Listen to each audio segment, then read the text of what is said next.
Hezbollah leader. Israel says more than Smart money commodities is a place to. I don't want to make predictions because the predictions always come true. We're not going to make.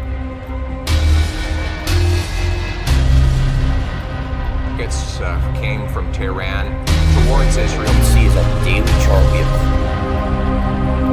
We have President Biden International Security Team. Welcome to 5 Minute Explain, the channel where complex topics get broken down fast. From mind-blowing facts to the hottest trends, we explain everything you need to know in just 5 minutes. Hit that subscribe button and let's dive into today's topic. On October 1st, 2024, tensions between Iran and Israel escalated once again, causing ripples across the globe. In today's videos, we will break down what's exactly happened, how this affect the region, and what this could mean for the future. To understand this latest incident, we need to bravely revisit the history of tensions between Iran and Israel. These two countries have been at odds for decades, with Israel concerned about Iran's nuclear ambitions and Iran observed to Israel presence in the region.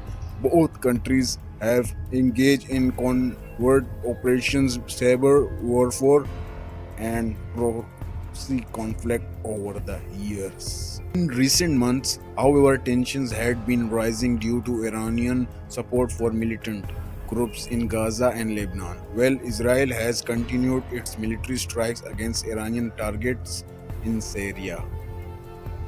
On the 1st of October, Israeli military forces conducted an airstrike on Iranian positions near the Syrian capital Damascus, according to Israeli sources.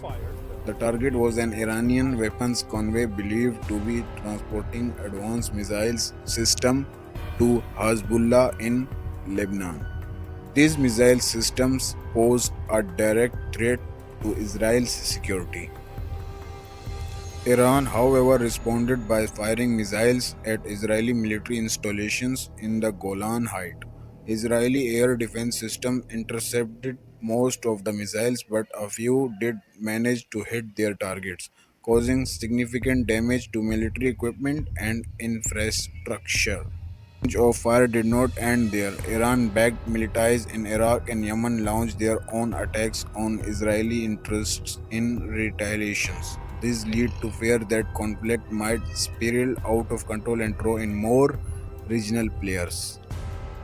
I don't need to respond. It's also a testament to intensive planning between the United States and Israel to anticipate and defend against the. Another, will the Prime Minister state clearly that Israel has the right to defend itself by defeating Hezbollah, Hamas, the IRGC, and all the other terrorists? And I don't want to make predictions because the predictions always come true. We're not going to make, but they are very close to global catastrophe. We have a non-existent president. With 200 Canadians leaving Beirut today to go to Istanbul. Security team as we monitored the attack in real time and ensured that the protection of U.S. personnel. The international community reacted swiftly. The United Nations called for an immediate ceasefire, arguing both sides to exercise restraint. The United States condemned Iran's actions, stating that Israel has the right to defend itself, while Russia and China called for de-escalations but criticized Israel's initial strike. Meanwhile, protests erupted in several countries in support of both sides, with the situation being viewed as a potential flashpoint for a larger Middle Eastern conflict.